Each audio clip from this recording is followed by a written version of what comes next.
বাংলাদেশিদের বেশি সংখ্যক মেডিকেল ভিসা দেওয়ার সিদ্ধান্ত ভারতের। মেডিকেল ভিসা বাড়ায় বা অন্যান্য ভিসা বাড়ায়, তাহলে কি আমাদের স্লট বাণিজ্য বন্ধ হবে কিনা? স্লট বাণিজ্য বন্ধ হওয়ার একটা সুযোগ আছে।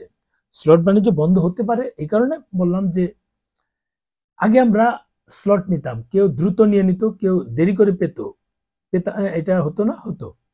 এখন এমন হতে পারে যে আজকে আপনাদের খুব জরুরি স্লট দরকার, আগামীকালকে জমা দিতে চাচ্ছেন অথবা এই সপ্তাহে জমা দিতে চাচ্ছেন, এমার্জেন্সি বেসিস জমা দিতে হবে, এই ক্ষেত্রে কি করবেন? তার মানে আপনাকে যারা হ্যাকার আছে ওরা কিন্তু এই সুযোগটা কাজে লাগাবে। আর আগে কিন্তু আমরা 1 মাস, 1.5 মাস, 2 মাস পরে কিন্তু ডেট পেতাম টুরিস্ট ভিসার। করোনার পরপরই কিন্তু এটা মাথায় রাখবেন, করোনার পরপরই ডেট পেতাম অনেক দেরি করে। করোনার পরপরই না, ঠিক করোনার 3-4 মাস বা 5 মাস পর হবে, অনেক দেরি করে ডেট পেতাম। এই দেরি করে ডেট মানে 2 মাসও চলে যেত।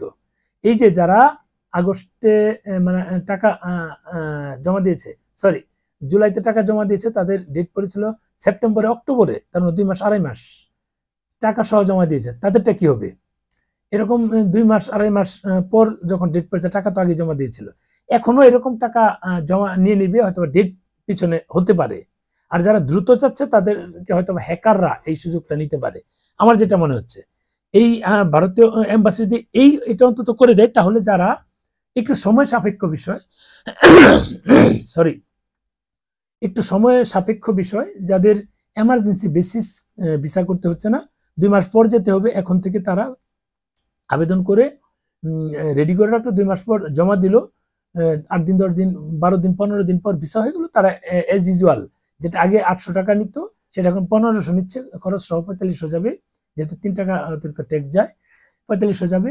ইন্ডিয়ান হাই কমিশন 1500 নিচ্ছে, 1545 টাকা। এই 1545 টাকা দিয়ে তারা তাদের মতো ভিসা করে চলে যাবে।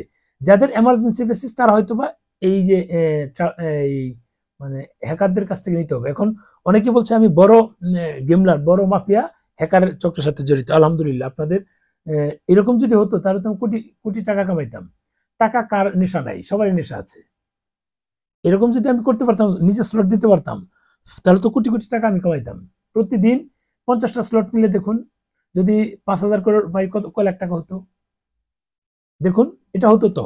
অনেকে বলছে যে আমি রয়ের এজেন্ট, ভালো, এটাও ভালো। একটা বিষয় মাথায় রাখবেন, রয়ের এজেন্ট বা আইএসআই এর এজেন্ট, পাকিস্তানের আইএসআই যারা, তারা কিন্তু মানে ঘাপটি মেরে থাকে, তারা কারোর সঙ্গে ওপেন কিছু বলে, আমি তো সব ওপেন বলি, আপনি আমাকে থ্রেট দিচ্ছেন সেটাও বলে দিচ্ছি। নিশ্চয়ই আমার সাথে এই রয়ের কেউ যোগাযোগ করবে না, কারণ আমি তো ওপেন করে দিব সব। আইএসআই এর কেউ যোগাযোগ করবে না। এই মানে আপনার সাথে আপনি এমন এজেন্ট যে আপনাকে কেউ বুঝতে পারবে না। আমাকে তো সবাই বলে ফেলে যে আমি রয়ের এজেন্ট, কারণ ওপেন বলি সব, ভারত ছাড়া আমরা চলতে পারবো না, এটা আমি বলে ফেলি। এক্ষেত্রে তার মানে আমি ওপেনই বলছি। আমার কাছে র কি পাগল হয়ে গেছে যে আমার কাছে আসবে তাদের গোপন তথ্য নেওয়ার জন্য? পুরোই তো পাগল হয়নি তারা, তারা মানে মানে গভীর চিন্তার লোক তারা। পাকিস্তানের আইএসআই যারা আছে তারা নিশ্চয়ই আমার মতো লোকদের কাছে আসে না, তারা যায় এরকম ঘাপটি মেরে থাকে। মানে কিভাবে এই মানে এই যে ছাত্রলীগের লঙ্গি নিচে যেমন শিবির ছিল, ঠিক ওইরকম তারা ওইরকম থাকে। ওইরকম লোকদেরকে কিন্তু আইএস বা এই রয়ের এজেন্ট হিসেবে তারা নিয়োগ দিয়ে থাকে। আমার মতো লোকদেরকে কখনোই নিয়োগ দিবে না। আমি তো ওপেনই বললাম যে এগুলো আর আমার কাজও না, এগুলো আমার কাজ না। যারা বিভিন্ন মন্তব্য করেন তাদের মন্তব্য অবশ্য আমার গন্তব্য ঠেকাতে পারবে না। অনেকেই অনেক রকম ভাবে আমার পিছনে লেগেছে, বিভিন্ন ভাবে লাগুক, কোনো অসুবিধা নেই। তবে এটাও তো আমি বললাম যে আমি ছোট্ট মানুষ, আমি এটাও দেখবো সামনে অনেক কিছু দেখার আছে। যদি ভারতীয় এম্বাসি ভারতের বিরোধিতা করার পরও যদি তাদেরকে অ্যাভেলেবেল ভিসা দিয়ে থাকে, তাহলে বলবো যে ভারতের এম্বাসি আসলে মানে কি বলবো, কি বলে এই শব্দটাকে, কি বলে, মানে খারাপ ভাষায় বলতে হয় যে যারা তাদেরকে বাস দিচ্ছে তারাই তাদের কাছে গিয়ে মাথা নত করছে। ভারতীয় এম্বাসি বিষয়টা এরকম হয়ে যাবে।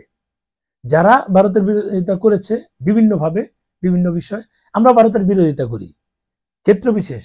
আপনি আমাকে সরাসরি একটা কিছু বললেন বা আমার দেশ নিয়ে গালি দিলেন, আমি ছাড়ার লোক না, কিন্তু আমি আপনার দেশকে গালি দিতে যাব না। আমি গালি, কিন্তু আপনি যখন আমার দেশকে গালি দেন তখন কিন্তু আপনার দেশকে আমি ছেড়ে দেবো না, এটা হচ্ছে বিষয়। আমি সোজা হচ্ছে, আমি যদি আপনার দেশকে সম্মান দিতে না পারি, আপনি নিশ্চয়ই আমার দেশকে সম্মান দিবেন না। এসব ক্ষেত্রে কিন্তু আমরা বলি, নিশ্চয়ই এটা আমাদের মানে ইগোতে লাগে আমাদের একটা জাতীয় বিষয়। এইসব ক্ষেত্রে সবাই বিরোধিতা করে, কিন্তু একজন কোনো চুলকানি না, ভারত থেকে আমরা পণ্য নিচ্ছি, ঘুরতে যাচ্ছি, এরপর আমরা ভারতের বিরোধিতা করছি, এরকম নিমক হারাম অন্তত আমরা না। আমরা যারা অনেকেই আছি এরকম, আমাদেরকে বিভিন্ন জনের বিভিন্নভাবে কথা বলে, সেটা শুধু শুনি শুনি আর মানে কি বলে এটা, মানে চিন্তা করি যে এই মানুষগুলো এত ভারতের বিরোধিতা করছে, এত পোস্ট দিচ্ছে, এরা আবার ভারত চালু হওয়ার সাথে সাথে এই ভারত যাওয়ার পরিকল্পনা করছে। এরকম অনেক এই দেখলাম, পেজ দেখলাম, গ্রুপ দেখলাম, ব্যাপকভাবে এখন ভারতের পোস্ট দিচ্ছে, পজিটিভ পোস্ট। আগে এগুলো ব্যাপকভাবে নেগেটিভ পোস্ট ছিল, তারা সব ডিলিট করে ফেলেছে, কেউ আর রাখেনি। কারণ এখন শোনা যাচ্ছে যে ভারতের টুরিস্ট ভিসা চালু হবে, যদিও তথ্যটা আমারই দেওয়া, আগে এরকম ভাবে কেউ দেয়নি, চালু হবে। এই জিনিসগুলো নিয়ে তারা কিন্তু এখন ধারণা করছে, যাক এতদিন বাংলাদেশে মানে আবহাওয়া অনুযায়ী তারা সুবিধা নিচ্ছে, এখন ওদিকে চালু হচ্ছে, ওদিকে তারা সুবিধা নেবে। এরকম অনেকগুলো প্রায় 10, 12, 14টা পেজ হবে দেখা। এটা ভারতীয় এম্বাসি নিশ্চয়ই এগুলো দেখবে।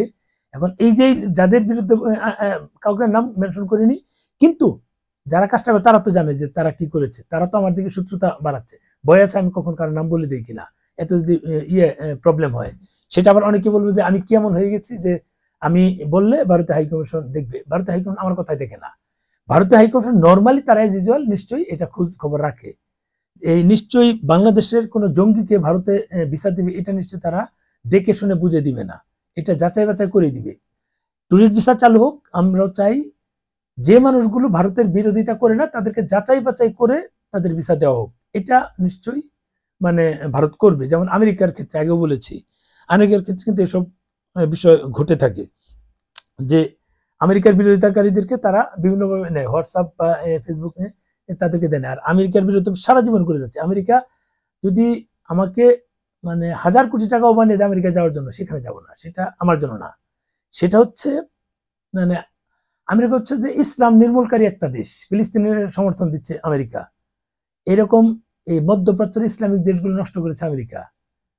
যার যেমন আমাদের দেশে কিছু মানে ইসলামপন্থী দল মোসাদের সঙ্গে কমিউনিকেশন করেছে এরা তো এই যে বিকাশ নূর যেটাকে বলে নুরু, বিপি নূর, সেও কিন্তু দেখা করেছে। এটা সম্প্রতি বললো, বিকাশ নূর তো এমনি নাম হয় নাই, আগে স্বীকার করেন। অথচ তারা কিন্তু ধর্মীয় সুশ্রী দিয়া বাংলাদেশের যারা মানে ধর্মাবলম্বী মানুষ, ভালো মানুষ, এরা কিন্তু ভালো মানুষ, যারা ধার্মিক মানুষ তারা কিন্তু ভালো মানুষ, এই মানুষদেরকে তাদেরকে ডাইভার্ট করতে চায়। অথচ এই মানুষগুলোই আমেরিকার যে মানে যারা ইসলামের শত্রু আমেরিকা, এই আমেরিকা ইসরায়েলকে সমর্থন দিচ্ছে। ইসরায়েলের যে গোয়েন্দা গোষ্ঠী আছে তাদের সাথে এরা যুক্ত হচ্ছে। শুধু ভারত ইসরায়েল মুসাদের সঙ্গে যুক্ত, সেটা বাবার কোনো সুযোগ নেই। বাংলাদেশের যারা ইসলামিক দল আছে সবাই সুবিধা নেওয়ার জন্য উদ্গ্রীব হয়ে থাকে এই মুসাদের কাছ থেকে, ইসরায়েলের কাছ থেকে, আমেরিকার কাছ থেকে। সেই আমেরিকা আমি কেমন হয়ে যাবো। অনেকে বলবো যে আপনি তো ভিসাই পাবেন না, আমি আবেদনই করবো না, ভিসা পাবো না পাবো এটা তো পরের বিষয়, আমি তো এখানে আবেদনটাই করবো না। জীবন থাকতে অনেক আছে, ইউরোপের অনেক দেশ আছে, কানাডা আছে, অস্ট্রেলিয়া আছে, ইংল্যান্ড আছে, গ্রেট ব্রিটেন অনেক আছে, কিন্তু আমেরিকা যাব না, এটা হচ্ছে বিষয়। যাই হোক, অনেক বেশি কথা বলে ফেলছি।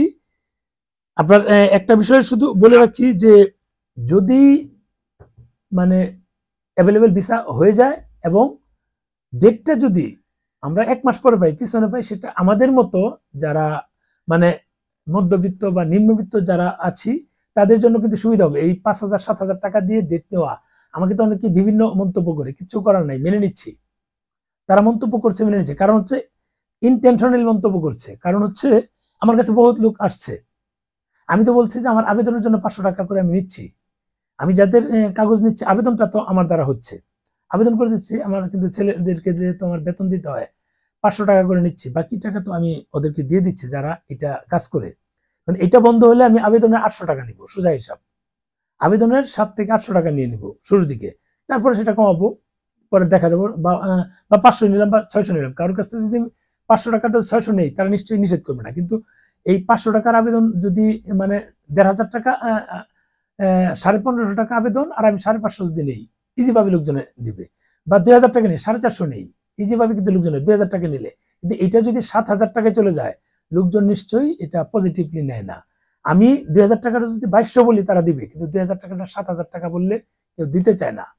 আমার আশা থাকবে যে ভারত বা ভারতীয় এম্বাসি এদিক দিয়ে নজর দিবে। প্রয়োজনে পিছনের ডেট আমরা পাই, সমস্যা নেই। পিছনের এমার্জেন্সি ডেট প্রয়োজন হলে তারা যেন এই হ্যাকারদের কাছ থেকে নিতে পারে। এমন হতে পারে শুরু থেকে হ্যাকাররা দিচ্ছে, 1-2 মাস পর থেকে অ্যাজ ইউজুয়াল হয়ে যাবে। ভালো থাকবেন, ভিডিওটা শেয়ার দিন।